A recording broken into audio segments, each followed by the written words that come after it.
All right, good afternoon. Thank you for watching this virtual lecture event hosted by the Institute of World Politics. For those of you who are new, IWP is a graduate school of national security and international affairs. We have 5 master's degree programs, 18 certificates of study, and a new doctoral program. We also offer the opportunity to take a single course without having to pay an entire semester's worth of tuition cost. One can also audit such a course at a much less cost. If you're interested in learning more about us, please visit iwp.edu. This evening, we'll be hearing from Dr. Stephen Meyer.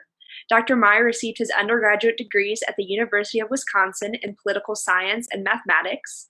He received his MS degree in political science from Fordham University and a PhD in comparative politics at Georgetown University.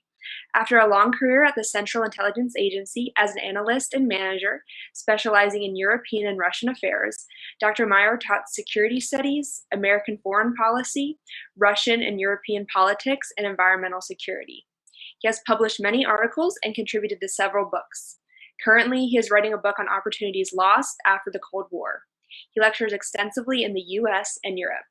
Dr. Meyer, welcome. Thank you for being with us. The floor is yours. Thank you very much, Hannah. It's a great honor and pleasure to be here with you and with your audience from for IWP. I hope the next hour we can have some fruitful discussion. I will, as I was requested, talk for a while, and then I would love to have a discussion with everyone because I find that is the most productive part of these kinds of lectures and interactions. What I would like to talk about this afternoon actually grows out of some of the work I've been doing on American foreign policy and some of the things I've been teaching on American foreign policy over the years, and also being a practitioner through the intelligence community, but into the foreign policy community when I was at Central Intelligence Agency. I also taught at the National Defense University, so I was technically a Department of Defense employee and did some consulting at DoD and with the State Department. My basic thesis is, what I want to talk about is what is or should foreign policy look like in the next administration from my not so humble opinion. This is kind of a strategic look. We can certainly get into tactical issues if you like, and that's a logical follow-up. My basic thesis is that we have been following not only with the current administration, but before the current administration, since the end of what I call phase 1 of the Cold War, when the Soviet Union collapsed. We have been following a very counterproductive and increasingly dangerous foreign policy. And I think that it is high time, and I'm not the only one who thinks this, by the way, high time that we change. The real question is whether there will be significant change in the next administration, whether that's a continuation of the Trump administration or a Biden administration. The main problem, I think, for foreign policy is that we tend to rest on our laurels. We tend to look behind us, backward, for successes, and we tend to try to replicate those in periods of time where they really don't apply anymore. It's kind of like the old saying that the United States military likes the last war we won because we're very good at that. That was really World War II, and that our military policy is essentially built on that posture, with certainly some deviations and some differences. Some of you, I'm sure, many of you know the book, The Structure of Scientific Revolutions by Thomas Kuhn.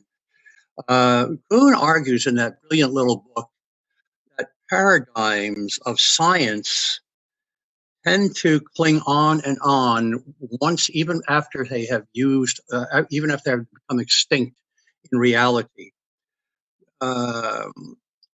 We can also talk to Newton's law of motion, that paradigms die, according to Newton, only when confronted by a counterbalance force. In other words, countering inertia. Inertia is a powerful tool, not only in science, but in politics as well. One final historical example, and many of you I know are aware of Plato's Republic, Book 7, the allegory of the cave, where people are chained, men are chained in a cave, and they can only see shadows on the wall, and that's what forms their reality. The point is that we are forced, we don't give up paradigms unless we are forced to do so, even if they're no longer applicable. It's true for science, it's true for politics. There's this propensity to look backward for answers for the future.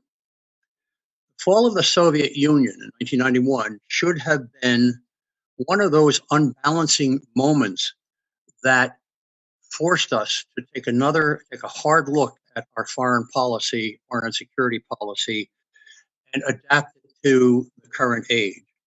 Sadly, it did not. There were a group of us at CIA who, in the Clinton administration, formed a group. We actually got members of that group from state, from the military, from other agencies. We tried to talk to the president and to the vice president about the need to change course. And in particular, that had to do with our doubling down on NATO, which was a wonderful tool for the Cold War, but we were arguing that it was not so much a wonderful tool for the post-Cold War period. So instead of doing that, we doubled down on the old paradigm. We ostracized Russia. We reaffirmed and extended NATO. We engaged in arrogant and smug chest thumping. We disparaged the Russians. We told the Russians that if they really wanted to come west, they had two avenues: security, they had to be westernized, and not join NATO, but they could have an appendage, the NATO-Russia Act, which was essentially an act that kept the Russians out, not letting them in. And the European Union was the other major issue. They were not getting into that either. They had to deal with it. So we in effect told the Russians, here's what you have to do to be a good, vibrant, modern democracy. And we tended to preach to them, and we tended to tell them, to be a successful modern democracy, these are the things you have to do economically, politically, militarily. I'll say a bit more about that in a moment.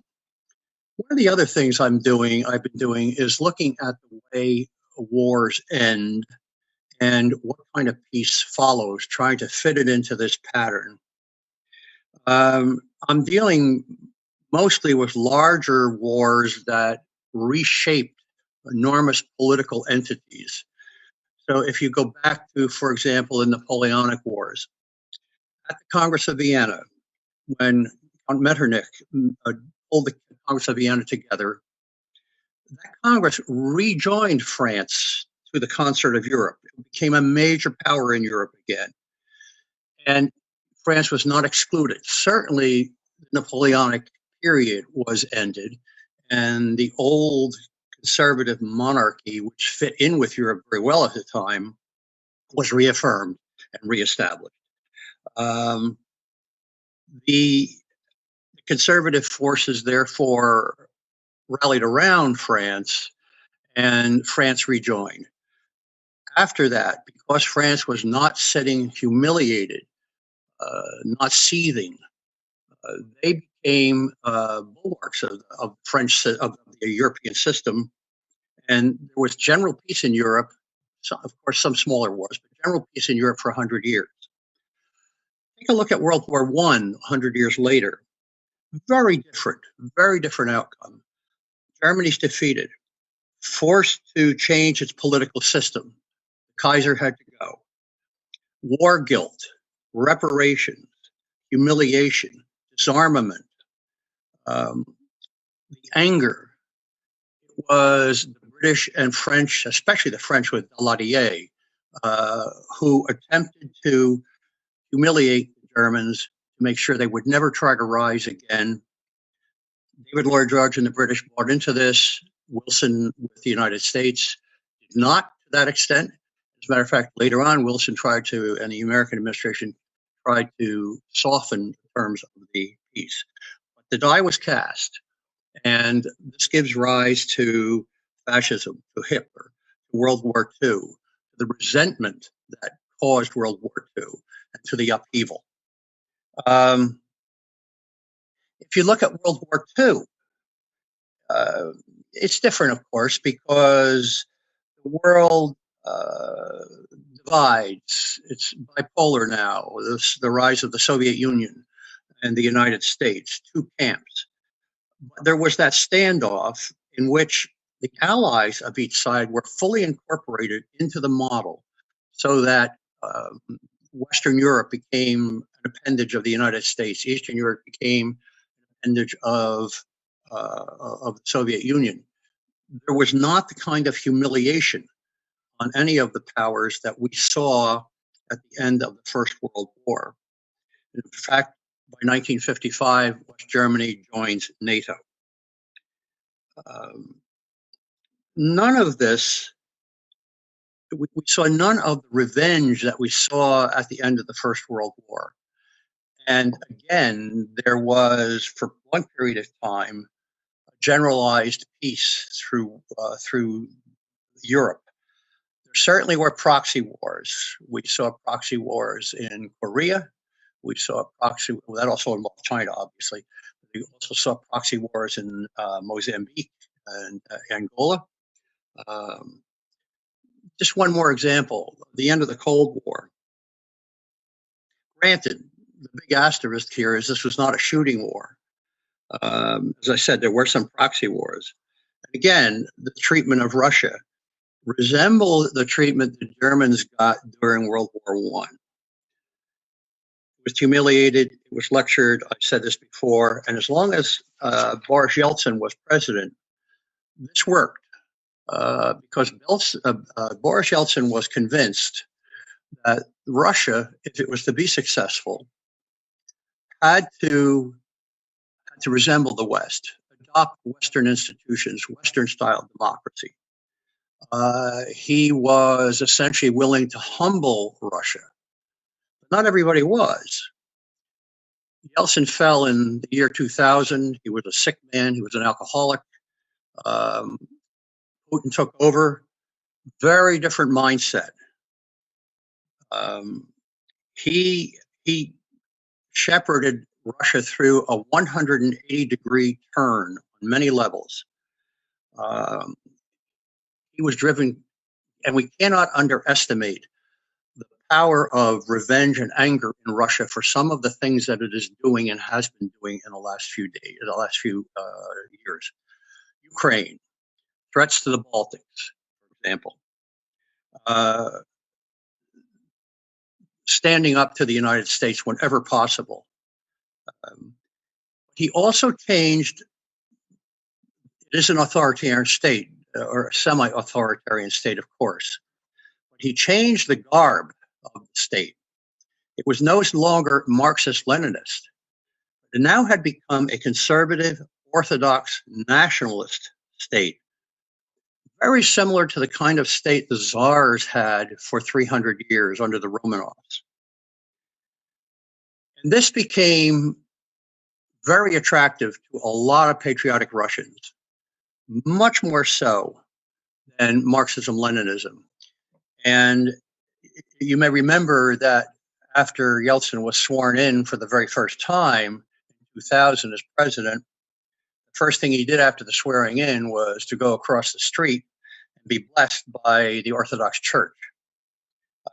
Whether Putin is a true believer or not is almost irrelevant to the story, because he uses the nationalism, the orthodoxy, the conservatism as the mantra for the Russian state.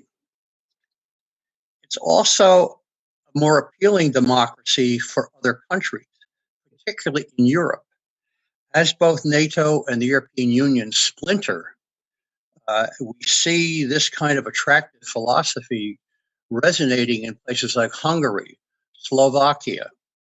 We see pro-Russian positions by governments like that. We see similar reactionary and conservative governments rising in Poland, in Italy, challenging, and even where they do not hold office, they are challenging in France, in Holland, in Finland, in Germany. Growth of the right. This fits very well with where the Russians are. So under Putin, the so-called Washington consensus on what it would take to bring Russia into the modern democratic orbit collapsed. And we have what I think is the second wave of the Cold War. Some of my colleagues argue that the Cold War never ended, and that is entirely plausible argument. I suggest that it is just it's a second wave, and we are back into or continuing a Cold War with the Russians. Our behavior in the beginning, when the Soviet Union fell, so angered Putin and the Russians that it encouraged them to engage in some of the activities, to become vindictive. Doesn't necessarily blame us for everything they've done, of course. What I'm saying is there were possible opportunities for taking a different course of action. I remember at a conference in Belgrade several years ago, meeting Jiri Dinsbier, who was the late Jiri Dinsbier, who was the foreign minister of the Czech Republic. And he and I sat and had a long conversation. He told me that the Czechs, he and Václav Havel, had suggested that to the West that with the dissolution of the Warsaw Pact, NATO should go away too, that Europe should build its own architecture. He said that he was told in no uncertain terms, no, the only way that the Czech Republic and other European countries come west is the EU and NATO. Dinsbier said he thought at the time this was a mistake, but he had no choice. The other thing that was distracting for the United States, of course, was that 9/11 happened. The United States was consumed with the terrorism issue. There was some unity and perspective and common perspective, as you may remember, between the United States and Russia over terrorism. George W. Bush and Putin actually had some points of agreement about Islamic terrorism, which has been a major issue, particularly in the southern part of Russia. Compounded with that, during that period of time, we relied back on an old theorem of American foreign policy. And if you remember, we were the exceptional nation, the indispensable nation. We were the shining city on a hill, a phrase that was coined by John Winthrop on the Mayflower, even before he got off the ship, when they established the Massachusetts Bay Colony. He said, this will be a shining hill, a shining city on a hill. Now, Winthrop did not have in mind that we were going to go out into the world with that philosophy. He was talking about what we were going to establish, what they were going to establish there. From then on, there was the school of thought, two schools of thought that competed for primacy in American foreign policy. One of those was certainly the concept of the divine right of the United States, and as a matter of fact, the divine responsibility, and I mean that quite literally, became a theological, a religious doctrine adopted by the United States, that by the will of God, we were gifted, we were given the right and the duty to bring democracy, to bring human rights, to bring democratic governments to the rest of the world. This essentially became the Jeffersonian doctrine of an empire of liberty. This has been countered by John Quincy Adams' argument that we do not go out into the world to slay dragons. We provide an example for the rest of the world, but we don't go out forcing this on others. This has been a constant point of debate in American foreign policy ever since the founding of the country. And quite interestingly, when the Soviet Union fell, when we began to deal with terrorism, a number of writers began to write about the unipolar moment, American hegemony, the end of history. We began to hear people like Immanuel Kant raised again, Hegel, and the most modern conception of that by Francis Fukuyama, the end of history. Fukuyama, by the way, has had to kind of eat those words when that end of history did not happen. We went out thinking we could save the world once we defeated terrorism. Then we began to see the challenge of the rise of great powers. Again, the Russians came back, the Chinese were coming back, the BRIC countries. So we had this kind of dual problem that we were facing in terrorism and in the rise, the rebirth of great powers. And the George W. Bush administration, towards the end of their time, officially did change the major security policy of the United States to focus again on great powers.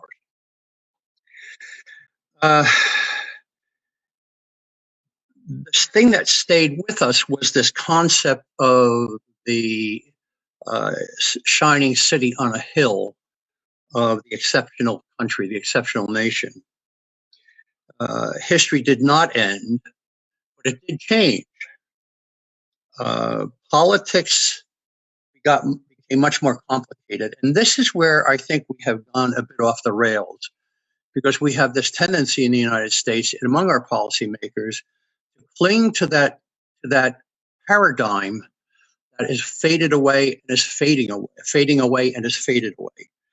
We cling to that paradigm of American hegemony, American unipolarity, of American out in the world, Wilsonian doctrine of peace, the democratic peace. There is nothing wrong with these concepts if they are in the proper context and in a theoretical sense.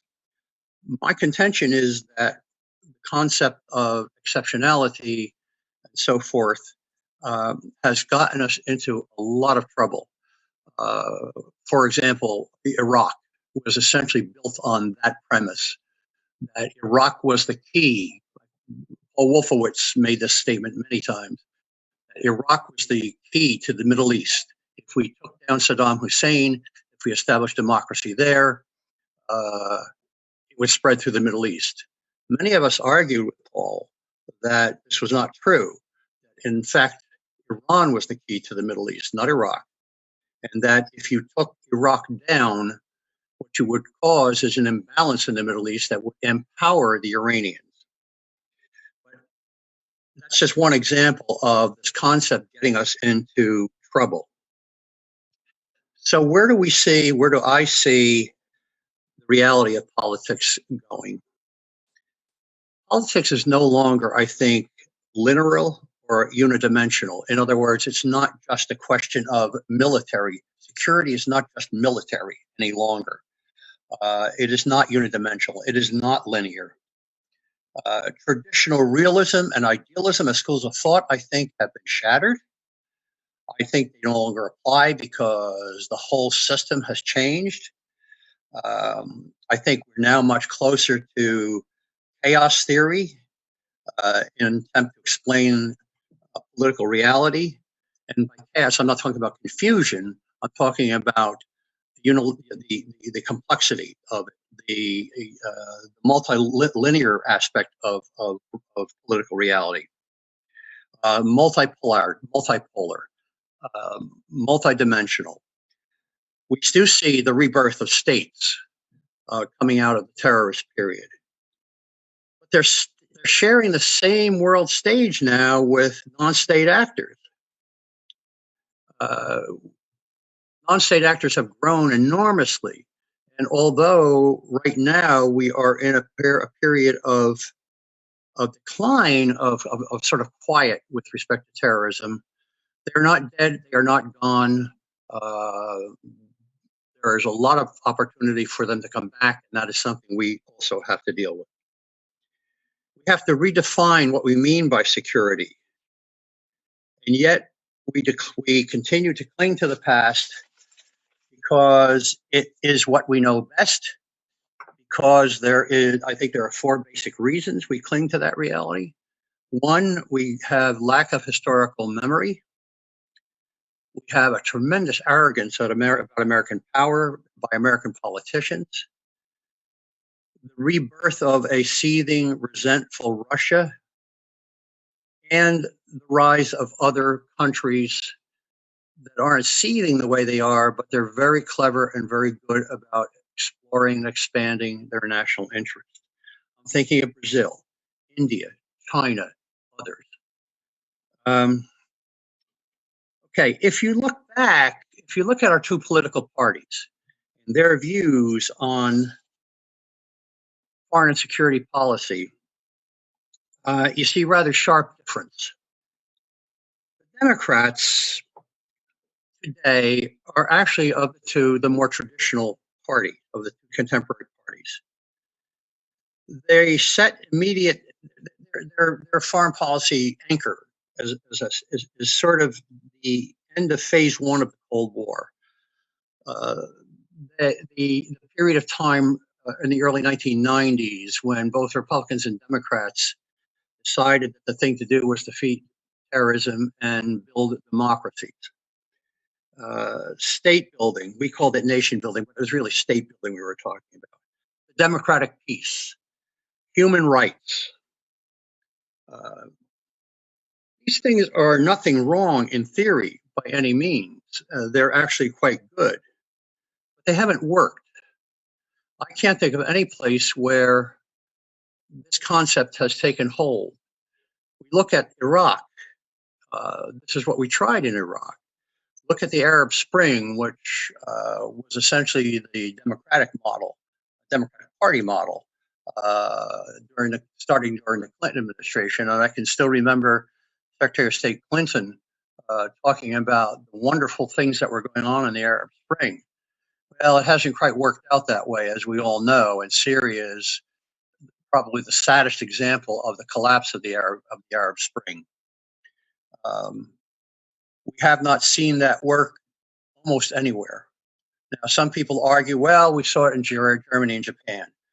But they're very different examples. The Germans had, and the Japanese both had a tradition of parliamentary parliament, of elections, of even Germany during the pre-empire days, before 1871. The Germans elected legislature. They were also industrialized. They were sophisticated. They were educated, as were the Japanese.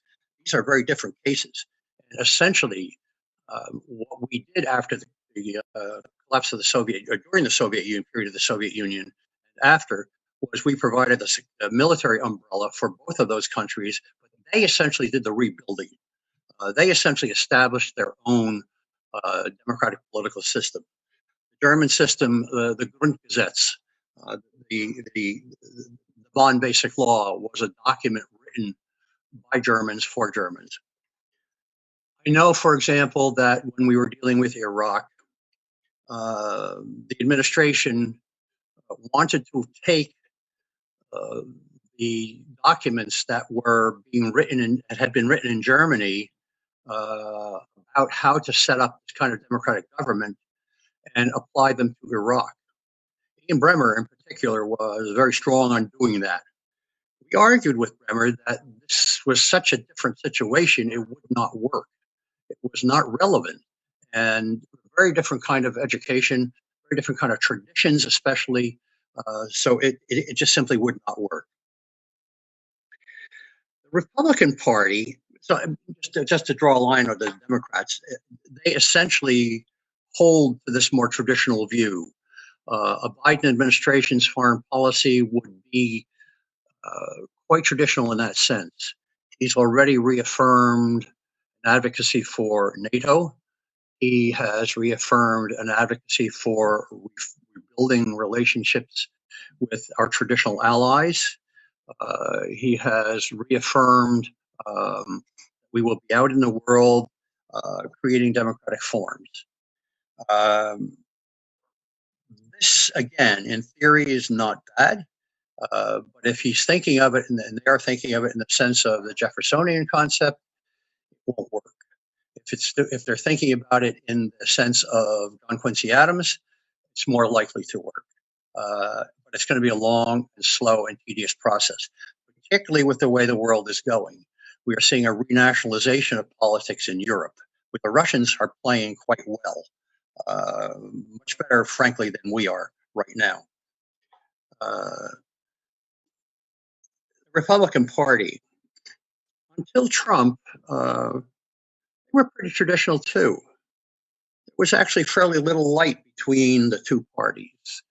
At the end of the first phase of the Cold War, as I call it, we saw Republican and Democratic presidents talking about democratic peace, recapturing a Wilsonian idea of democracy.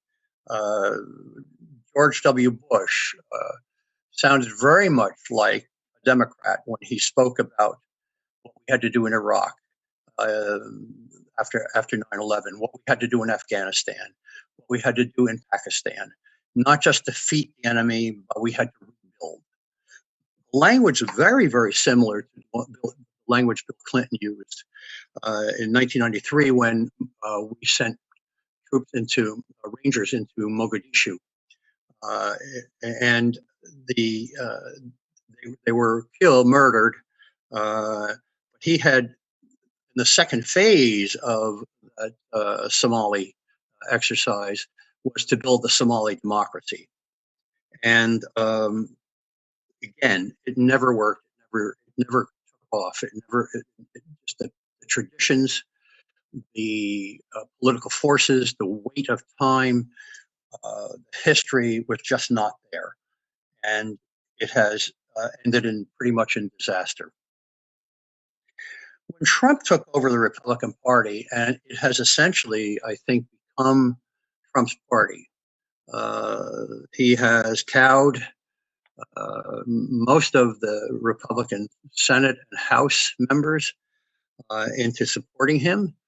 Those Republicans who had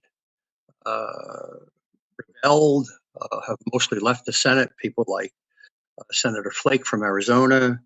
And it's got to do particularly with the strength of Trump's base in the Republican Party, among the Republican electorate. So Trump has changed not only domestic policy, but he has changed the view of the party with respect to foreign and security policy.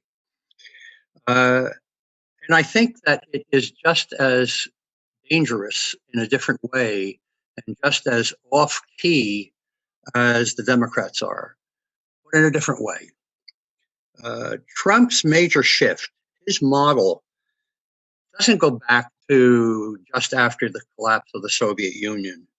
It goes back, as in my view, in my mind, to the 19th century. Because his foreign policy is a policy that is built essentially on autarky and xenophobia. This, I think, is a counterproductive position to hold in an age of growing globalization. The president tends to argue that he created the best economy that the United States has ever seen. Well, that's one point. It's not true. But the other thing is that the economy began to grow in 2009, right after the financial collapse ended during the Obama administration. and it has continued under Trump. But it has really gotten its spurs, it's earned its spurs, the fact that it was not closed to other parts of the world. It was engaged. It was multilateral. It was globalizing. It was wise as to globalization. My concern is, and the concern of a lot of us, is that in the second Trump administration, there will be a further attempt to hinder, to end, maybe not end, but hinder, reduce globalization. And I think that that's a fool's journey, because with technology, what it is, communications, with what they are, transportation, it all boils down to the question of technology. This will not allow a country to be prosperous if it tries to shut down the technology, the transportation, the communications. There has to be just-in-time production, manufacturing. There has to be competitive pricing.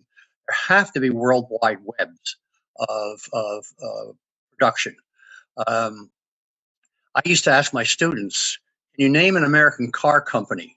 An American car, let me put it that way. Well, Ford. I said, take a look at how a Ford is built. Its parts are built all over the world. They're manufactured primarily in the United States, but these parts come from all over the world. And Fords are built elsewhere. But more Toyotas are now built in the United States than are built in Japan. You cannot backpedal on this kind of technological globalization. That does not mean we have to see a political or a military globalization, but it does behoove us to look at those in a more globalized sense. Ultimately, under a Trump second term, if he continues with the policies he has, our economics will suffer. They already have. The tariff war has already hurt certain industries, and it's beginning to undermine the economy that began in 2009. So, where do we go, in my opinion?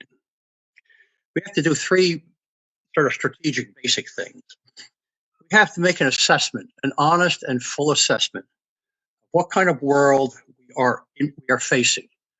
At the cusp of the 21st century, what are the realities of the world? I mean, we can put together, the president can put together a commission, for example. Lots of people have dealt with this issue.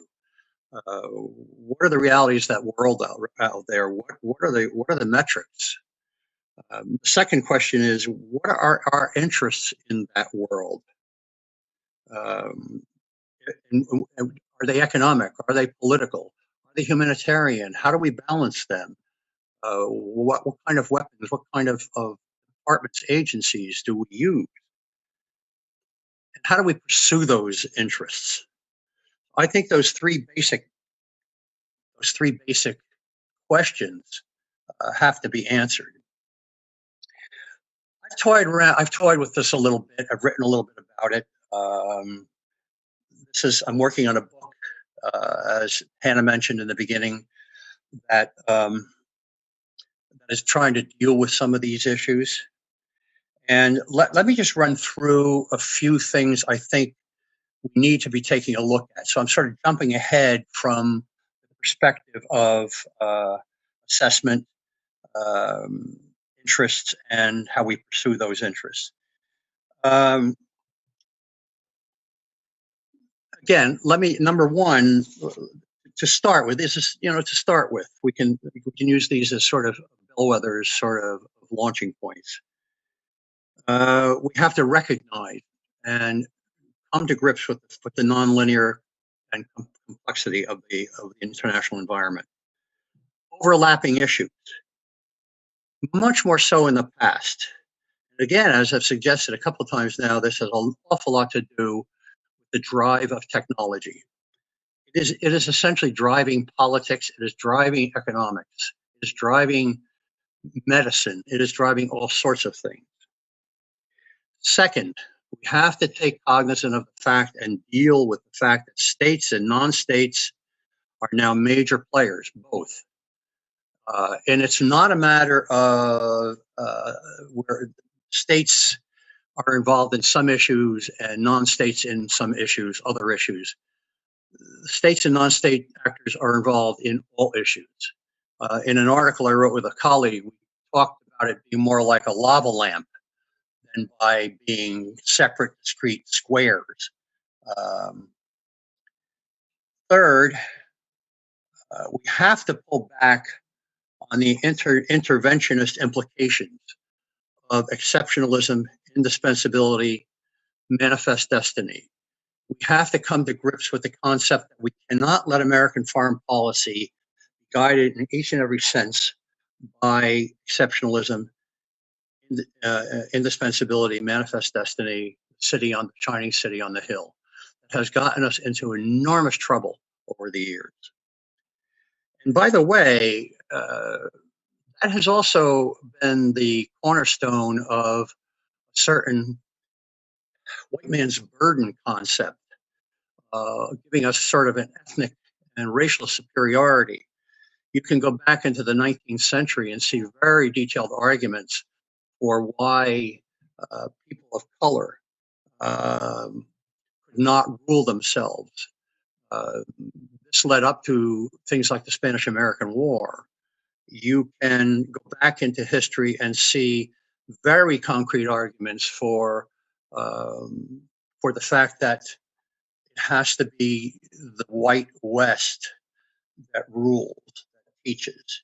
We have had government officials and senators I know of that have written, whose work I've looked at, who have argued that we must take control of things of these spaces. Like, for example, after the Spanish-American War, the Philippines was a prime example, because quite simply, quote unquote, these people cannot rule themselves. We have to get rid of that to which extent. It's better now, yes, but we have to get it away from the extent that is still present and wrapped into the exceptionalism concept. I think we have to see a reform of the Goldwater-Nichols Act of 1986 for the military. We have to see an end, I think, to the concept of the combatant command. And I'm writing something on it too, that system. We cannot and do not have to be everywhere in the world. We do not have to cover the world with a combatant command every place on the earth. We have to have forward deployments in areas that are of critical national interest. And that, of course. So in places where, for example, we have trade routes, critical trade routes, I can understand and would support the concept, the idea of forward American presence. But it is not needed everywhere. And it is enormously expensive. Yet we cling to that hegemonic understanding of the deployment and the use of the American military. In that connection, also, we have to do a lot more to prepare for the new face of war. And by new face or faces of war, cyber. We don't do enough. We are getting better, but we are a long way from where we need to be. Not only cyber, but smaller wars, non-world wars, brush wars, so forth. Not every brush war needs to be a product or be an issue for the U.S. Fifth, we have to, I think, concentrate on building political, economic, and military coalitions based on mutual need and interest. There are parts of the world where we can build an economic coalition. I think the Trans-Pacific was a good place, and I think it's regretful that we dropped out of that.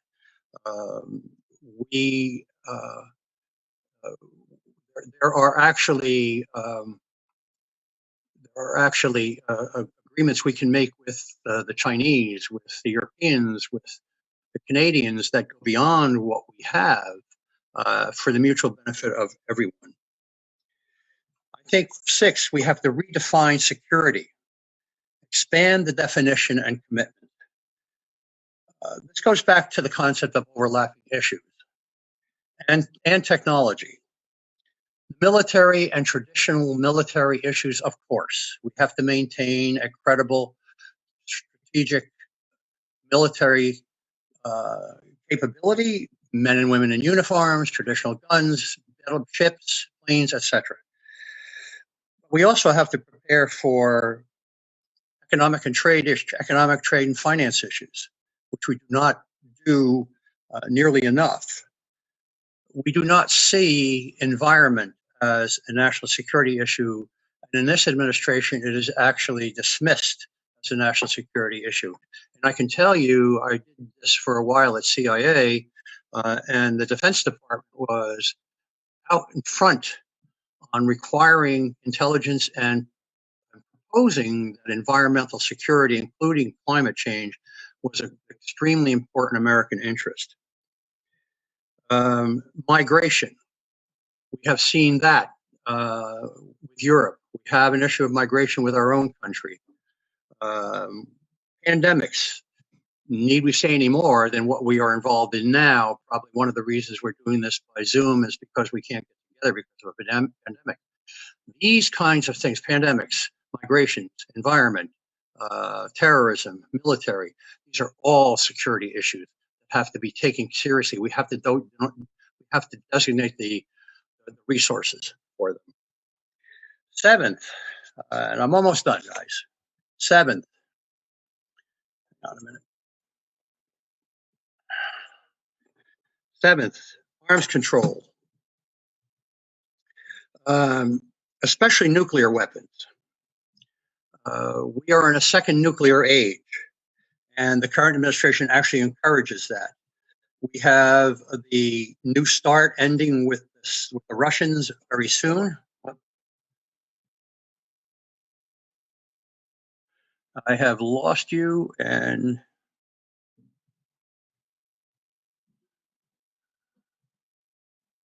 how do I get back to this? I'm sorry.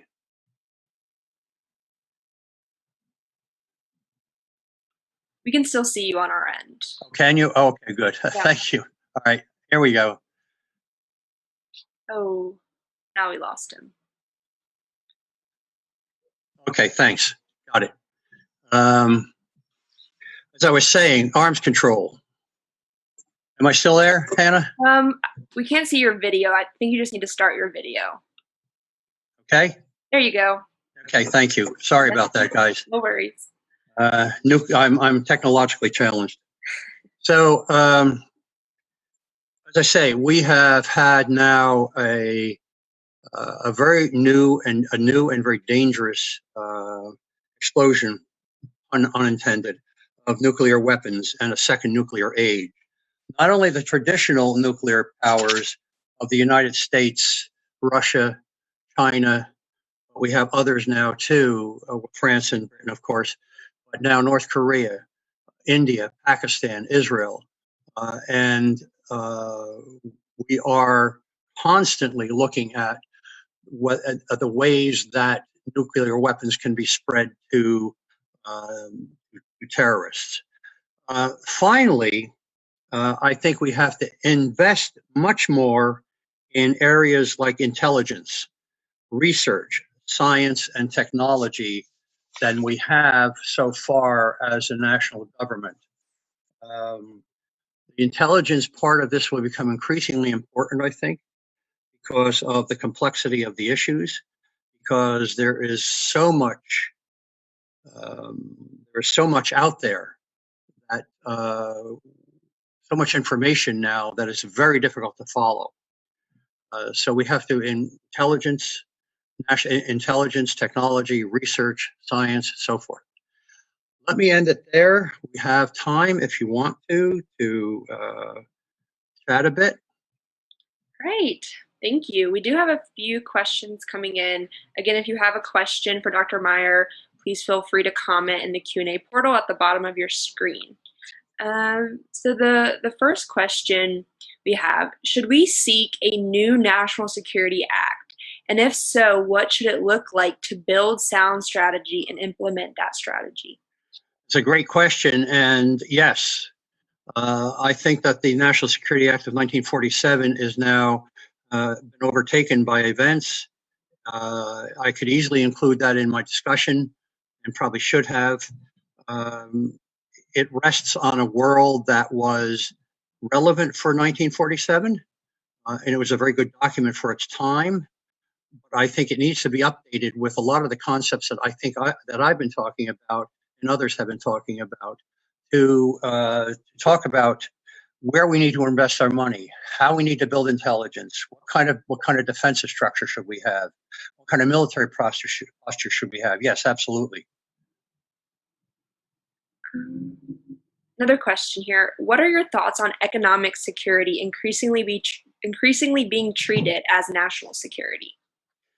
I think that it has to grow. I think we are in a better place than we have been, but I don't think we are where we need to be yet.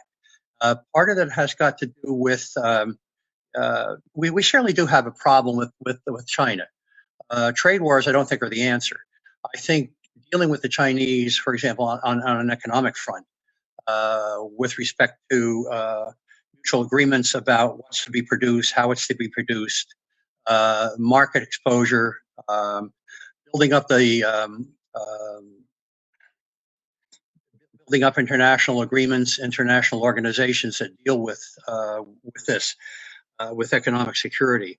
It's increasingly important, and it's increasingly important because of technology again, because of the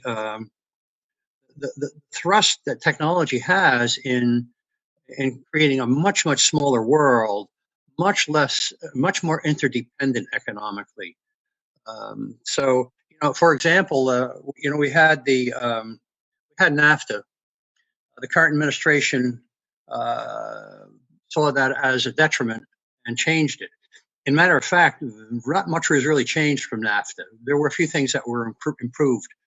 But I think we need to do that and more with a lot of different areas. I think it has to be a major component of security issues.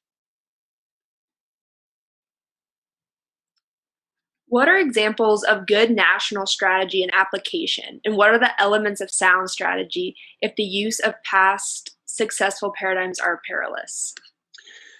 I think that one of the things we have to do is decide what's in our national interest. This was one of my questions.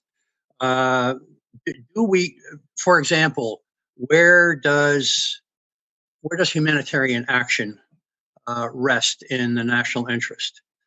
Do we construct should a pillar of our national security, of our national security and foreign policy, be that we intervene in humanitarian issues? And if so, how do we do that? I think a bad example of that was the intervention, as I suggested, in Somalia. Not phase one, where we essentially provided food and a platform for peace by trying to bring groups together. But it's when we attempted to build a nation state, step two, that it went off the rails. And I think that we have to take each of these areas, see how they're interlinked. So yeah, humanitarian, how do we pursue a national economic policy? What are our goals? What metrics do we use? Where do we see points of national security, threats to our national interest? We used to be, for example, I used to advocate that we needed forward presence in the Persian Gulf more than we have now because of oil. Well, we don't need that so much anymore. So I think that we can pull back on that and maybe trade routes. For example, in the Pacific, in Indonesia, for example, the Indonesian waters, critical major trade routes that impact us and our national interest. Well, there should be, I think, forward deployments concentrating on that. But one of the things I think, in the context of a new National Security Act, is to get rid of the combatant commands and to focus on those areas of national security.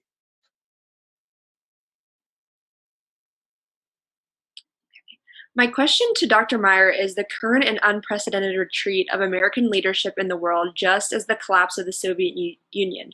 Has it become a new paradigm in international affairs that will open up a so-called counterbalancing force in place of America? I don't think so. If there's a couple dynamics, a couple of things to that question. I think that one of the things that's happening, which I didn't go into specifically, has been the relative decline of the United States. Now, I don't mean that in an absolute sense. We are an enormously powerful country, militarily, economically, politically, and so forth.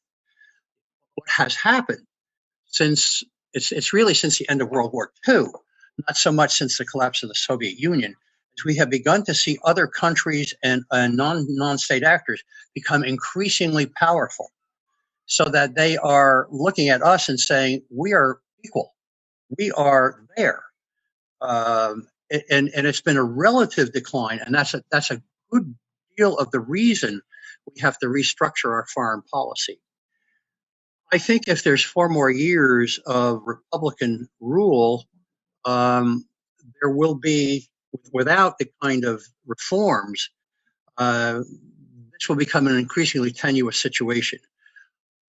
Under a Biden administration, I think he will attempt to go back to the old forms. And I don't think that will work either. I think what we have to do, and this is a great question, is understand we're in a world now where the playing field is much more even, where Vladimir Putin really doesn't care what we say. He really doesn't care if we like what he does and doesn't do. Where Xi Jinping really doesn't care. They're going to do what they do. They're not going to stop. They will continue the Silk Road. They will continue to grow economically. And they're saying to the United States, deal with it. We can deal with it. But we do not have the margin of error, quote a friend of mine. We do not have the margin of error to act internationally the way we used to. We now have, it's much more limited. We have to pick and choose. We have to restructure. The question is great because it gets to the point, exactly to the point. That's how we exercise leadership, I think. Within spheres, I'm talking about functional spheres, politics, economics, security. We're still going to be the world's most powerful nation militarily, for example. Well, if war breaks out, that's one dimension. But the Chinese are not really going to come at us that way. I mean, the Chinese will come at us with cyber. They'll come at us economically. And by the way, the Defense Department has even now, has some time ago, argued that our policy of being able to fight two-front war is now obsolete. We can't do that anymore. And we have to take what DoD says seriously with that. It's a different world. Another question, with the interests of international companies' bottom line taking precedence over national security, how do you control regulations? And that's a great question because it becomes much more difficult to have regulations that are national regulations without the cooperation of other states. And this is one of the places you have to have that kind of coalition coordination. For example, you can point to any number of companies who have their headquarters in, say, the United States. But they have no production in the United States. It's all overseas. It's in the Middle East. It's in Africa. It's in Asia. Look at the production that stores like Walmart have in China. Enormous numbers of products are made by the Chinese that are imported by Walmart. Well, if we're going to have regulation on companies like that, there has to be international agreement to do that. There is no hesitation now about companies moving to other countries to where they find cheaper labor, more favorable economic and environmental conditions, better tax laws. So what we have to do is we have to sit down with whomever, with the Chinese. Maybe that's going to be a harder one. But with the British, the French, whoever, the European Union, and discuss reciprocity in regulation beyond what we have. We have some of that, but we don't have enough. And trade wars will be the death of us if we allow that to happen. So it's a really great question. Regulation is much more complex, much more multilateral now.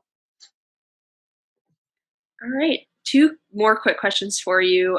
These will be real fast, but you mentioned a book by Boone about the characteristics of scientific achievements. Could you restate the book title and author? The Structure of Scientific Revolutions by Thomas Kuhn, Kuhn. Great. It's an excellent book. I have all my students always read it. And then another attendee is asking, when is your book going to be available, and what is the title? They entered late, so if you could just. Well, I don't know exactly when it's coming out. I'm probably a quarter to a halfway through it, and I've got several publishers interested in doing it. I'd like to get it out through a university press if I could. So I'm just not sure. I've also got lots of other commitments that I'm working on, but I'm getting there. I'm getting there. So hopefully within the next year and a half. All right. Well, that is all the questions that we have, and we're also out of time. But I would just like to thank Dr. Meyer for joining us this evening, and all of you who tuned in on Zoom and Facebook. If you're interested in attending other upcoming webinar events, supporting IWP, or applying to one of our graduate programs, please go to iwp.edu. Again, that's iwp.edu. Thanks, everyone. Thank you very much, everyone. Glad you came along. Nice to talk to you. Have a good evening. Bye, Hannah. Bye.